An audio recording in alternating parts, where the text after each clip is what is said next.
네, 오늘 화요새벽에 오신 여러분들 주님의 이름으로 환영합니다. 우리 지난 시간에는 사무엘상 6장을 전반절을 통해서 법궤, 그 기적의 귀환의 첫 번째를 함께 살펴봤었습니다. 블레셋은 이방 제사장들과 복술자들을 불러서 하나님의 언약궤를 어떻게 하면 돌려보낼 수 있느냐라고 그들에게 물었습니다. 그들은 두 가지 방법을 제안했습니다. 첫 번째 방법, 우리 본문 3절 말씀 함께 합독하겠습니다. 그들이 이르되 이스라엘 신의 궤를 보내려거든 거저 보내지 말고 그에게 속건제를 드려야 할지니라. 여기까지 보겠습니다. 여러분, 이들은 그저 돌려보내는 것이 아니라 종교적으로 안전한 방법을 위해 제사장들과 복술자들을 불러내서 그 방법을 물어봤습니다. 그 첫 번째가 무엇입니까? 속건제를 드려야 된다라고 말합니다. 속건제가 무엇이냐? 다음 자막을 보시면 어떤 재산상의 손실이나 특정한 죄에 대한 배상과 보상을 할 때 하나님 앞에 드리는 제물, 그 제사가 바로 속건제였습니다. 이들은 자신들이 하나님의 언약궤를 빼앗았고 그로 인해서 하나님께 모욕을 준 것에 대한 배상을 해야 된다라고 생각했던 것입니다. 그런데 이 속건제를 드리기 전에 이들이 파란색 부분에 보면 거저 보내지 말라라고 말합니다. 그는 단순한 행동으로만 돌려보내는 것이 아니라 예의와 정중을 다하여서 돌려보내야 되는 것을 인정하고 있는 부분입니다. 그리고 나서 두 번째 방법, 우리 7절 말씀 함께 합독하겠습니다. 그러므로 새 수레를 하나 만들고 멍에를 베어보지 아니한 젖나는 소 2마리를 끌어다가 소의 수레를 메우고 그 송아지들은 떼어 집으로 돌려보내고. 두 번째로 이들은 새 수레와 그리고 멍에를 한 번도 메어보지 않은 암소 2마리를 준비하라고 말합니다.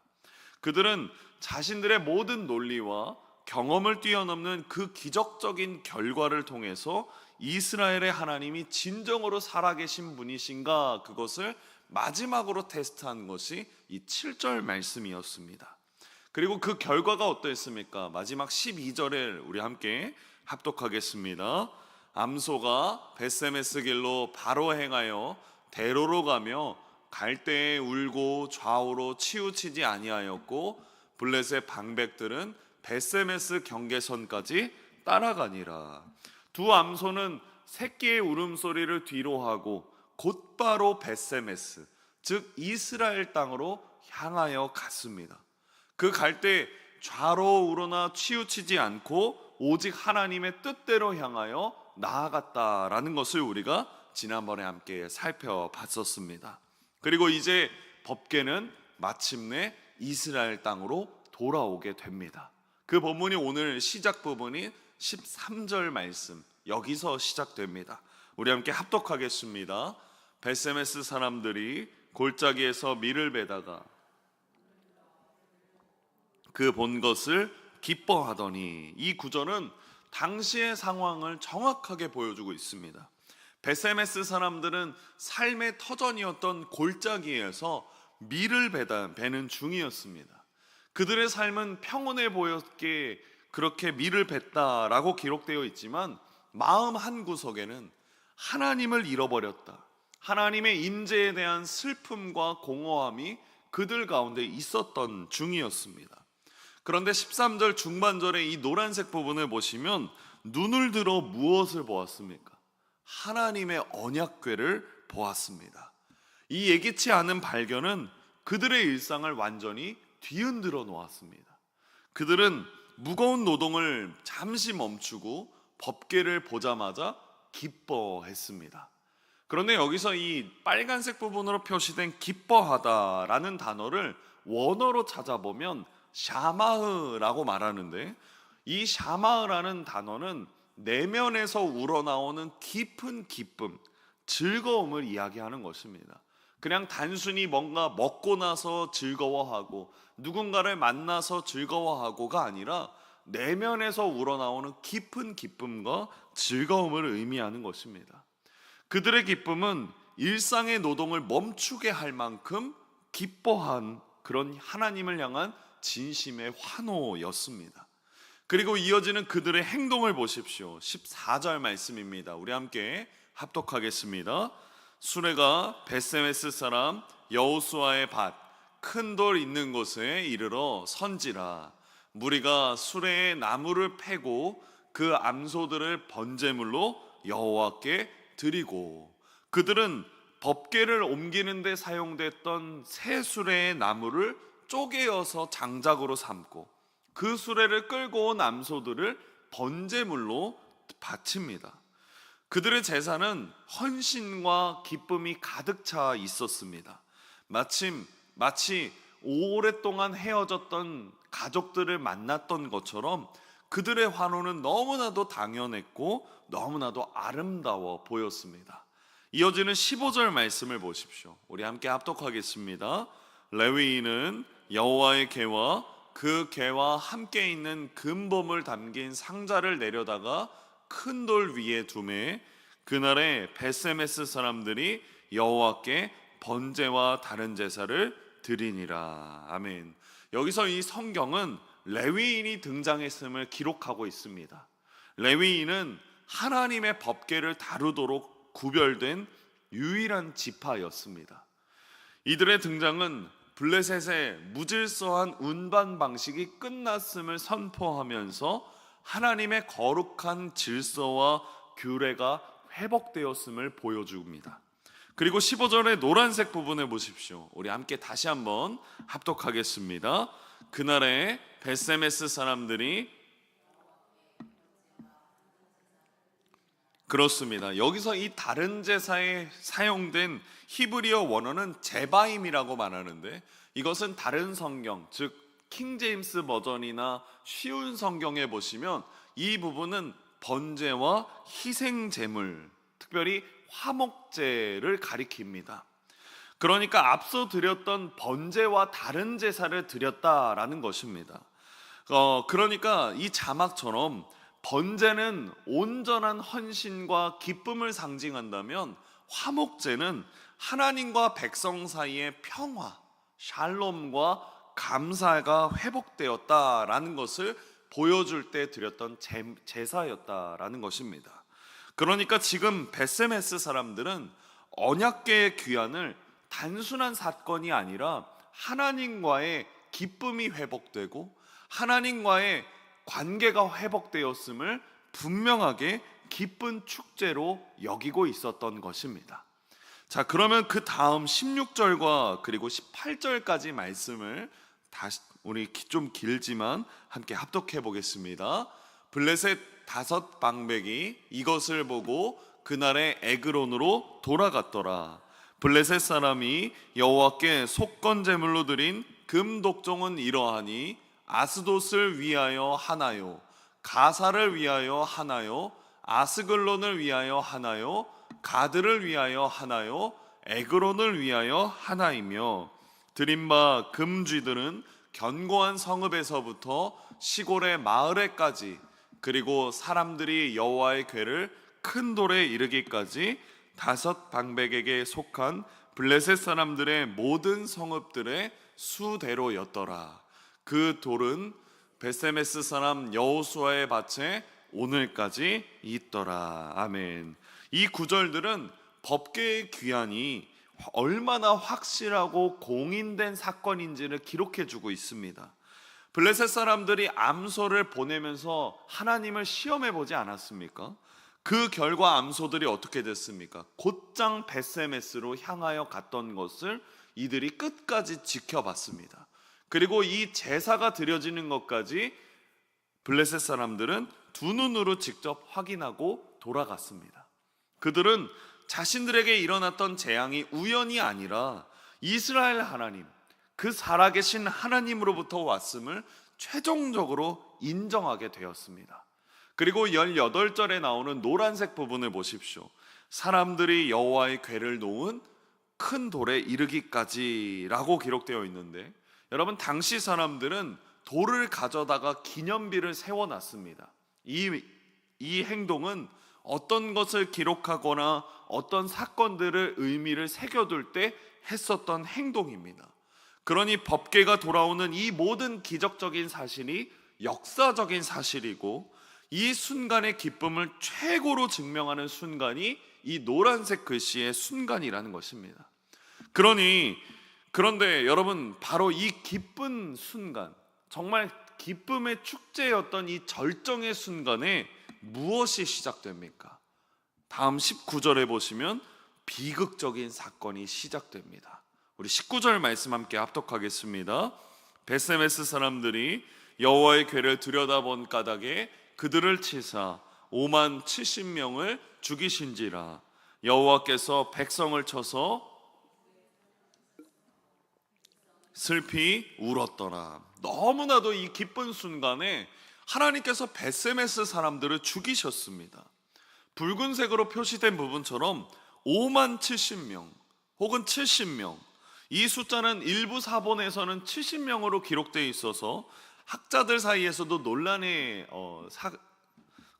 논란이기도 했습니다. 그래서 괄호를 포함하기는 했지만, 여러분, 중요한 것은 정확하게 5만 70명을 죽이셨느냐, 70명을 죽이셨느냐, 그 죽음을 당한 숫자가 중요한 것이 아니라 그 숫자가 굉장히 크다라는 정도로 비극이었다라는 사실이 중요합니다.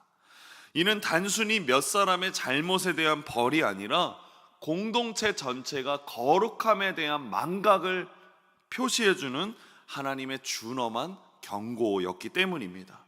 왜 이런 일이 벌어졌습니까? 노란색 부분 우리 다시 한번 합독하겠습니다. 베세메스 사람들이 여호와의 궤를 들여다 본 까닭에, 그들은 기쁨에 넘친 상태였고 번제도 드렸고 화목제도 드렸습니다. 그런데 왜 갑자기 하나님의 진노가 그 베세메스 사람들에게 임했습니까? 문제는 바로 그들이 그 법궤를 들여다보았기 때문이라는 것입니다. 여러분, 이것이 오늘 우리가 깊이 깨달아야 할 한 가지 포인트입니다. 우리가 하나님의 임재, 하나님이 우리 가운데 거하시는 것에 기뻐하는 것은 당연한 것입니다. 하지만 우리가 하나님의 거룩하심을 잊어버리는 순간 그 기쁨이 재앙이 될 수 있다는 것입니다. 다시 말해서 우리에게는 하나님을 향한 경외심이 분명히 존재해야 된다라는 것입니다. 다음 자막처럼 이 19절에 사용됐던 들여다보다라는 이 단어, 이 원어는 히브리어로 나바트라고 말합니다. 이 뜻은 단순히 본다라는 것의 행위를 넘어서서 호기심을 가지고 무례하게 들여다보거나 감히 거룩한 경계를 넘어서서 탐색하는 행위를 할 때 나바트라는 단어를 사용합니다. 호기심을 가지고 탐색하는 것, 하나님이 이들에게나 오늘날 우리에게 주시는 귀한 능력입니다. 그런데 사람과 사람 사이에서도 무례하게 선을 넘으면 불쾌하는 것이 당연한 것인데, 하물며 하나님은 어떠하시겠습니까? 하나님은 이스라엘에게 율법을 주시면서 법궤를 대하는 명확한 규례와 질서를 심어주셨습니다. 법궤는 항상 덮개로 덮여 있어야 하고, 오직 대제사장만이 1년에 딱 한 번 지성소에서 대면할 수 있었습니다. 그런데 베세메스 사람들은 어떻게 했습니까? 이 거룩한 경계를 무너뜨렸습니다. 법궤를 들여다보는 행위 자체가, 그 안을 들여다보는 행위 자체가 잘못된 것임을 알매도 불구하고 이들은 호기심을 참지 못하고 하나님이 정하신 명확한 질서를 흐트려 놓았다라는 것입니다. 여러분, 어느 유명한 현대 미술관에서 수많은 관람객들이 찾아왔습니다. 그곳에는 유리벽이나 경고문 하나 없이 그저 바닥에 놓여 있는 미술품 하나가 있었습니다. 작품은 캔버스, 그리고 물감, 그리고 다양한 재료들이 섞여 있는 상태였습니다. 특별한 어떤 보호 장치가 없었습니다. 그런데 사람들이 어떻게 합니까? 멀찌감치, 아무도 그런 경고문도 없었어도 사람들은 멀찍이 떨어져서 작품을 감상하거나 그 예술적인 의미를 묵상하였습니다. 그런데 한 관람객이 갑자기 와서 그 작품에 다가갔고 그 작품의 의미를 존중하기는커녕 호기심과 무례함으로 작품에 손을 대기 시작했습니다. 캔버스를 만져보기도 하고요, 물감을 문질러 보기도 하고요, 심지어 발로 살짝 그것을 건드려 보기도 했습니다. 결국엔 어떻게 되겠습니까? 그는 그 자리에서 경호원에 의하여 끌려갔고 작품은 그 사람에 의하여 훼손되어 버렸습니다. 그는 이것이 정말 작품이 맞는지 만져보고 싶었다라고 항변했지만 법에 의하여서 벌금형에 처했습니다. 그는 예술가 그리고 미술관의 경계를 완전히 무너뜨렸습니다. 작품이 작품일 수 있었던 것은 어떤 이유입니까? 작품에 손을 대면 안 된다라는 보이지 않는 규칙, 그리고 그 작품을 만들었던 예술가를 존중해주는 태도에서 시작됩니다. 베세메스 사람들이 하나님의 언약궤를 들여다본 것은 바로 이런 행동과 같다라는 것입니다. 그들은 하나님이 정하신 거룩한 질서와 그리고 거룩한 규례를 무시했고 자신들의 호기심을 따라 행동했습니다. 그들에게 있어서 하나님의 언약궤는 경외의 대상이 아니라 그저 들여다보고 싶은 궁금증의 대상이었을 뿐입니다. 결국 그들은 하나님의 거룩한 경계를 넘어선 순간 비극적인 결말을 맞이하고 말았습니다. 그들의 기쁨과 제사는 표면적이었을 뿐 그들의 마음 속에는 하나님을 향한 경외심이 없었던 것입니다. 그래서 이들이 21절에 이렇게 말합니다. 우리 함께 합독하겠습니다. 전령들을 기럇 여아림 주민에게 보내어 이르되 블레셋 사람들이 여호와의 궤를 도로 가져왔으니 너희에게로 옮겨가라. 이들은 하나님의 언약궤를 들여다본 그 탓에 벌을 받았습니다. 많은 이들이 죽게 되었습니다. 그리고 그들은 어떻게 했습니까? 회개하기는커녕 두려움과 회피심으로 언약궤를 기럇 여아림에게 보내려고 합니다. 여러분, 이제 우리는 우리 자신을 돌아봐야 합니다. 우리는 과연 하나님을 어떤 분으로 생각하며 살아가고 있습니까? 우리는 하나님을 단순히 나의 기도에 응답하시고 나의 문제를 해결해 주는 분으로만 여기고 있지는 않습니까?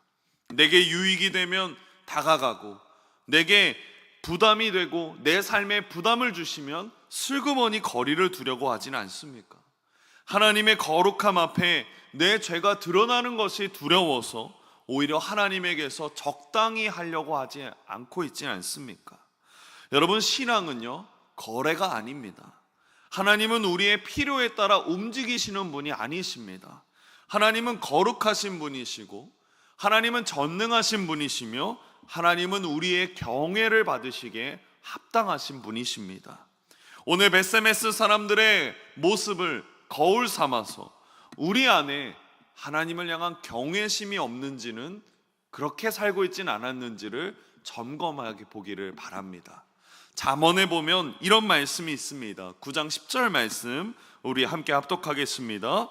여호와를 경외하는 것이 지혜의 근본이요 거룩하신 자를 아는 것이 명철이니라. 하나님을 경외하는 것이 지혜의 근본입니다. 우리의 삶에 가장 우선되는 자리에 주님을 모십시오. 그리고 주님의 말씀에 순종하며 살아가며 거룩하신 하나님을 아는 저와 여러분이 되기를 바랍니다. 그때 우리는 하나님이 주시는 진정한 지혜와 그리고 명철을 깨달을 수 있게 되는 것입니다. 말씀을 맺겠습니다. 여러분, 오늘 우리는 베세메스 사람들의 이야기를 통해서 하나님을 향한 진정한 경외심이 얼마나 중요한지를 깨달았습니다. 이제 이 말씀을 가지고 삶의 자리에서 우리의 예배와 삶이 하나님을 향한 거룩한 두려움과 사랑으로 충만해지기를 주님의 이름으로 축복합니다. 기도하겠습니다.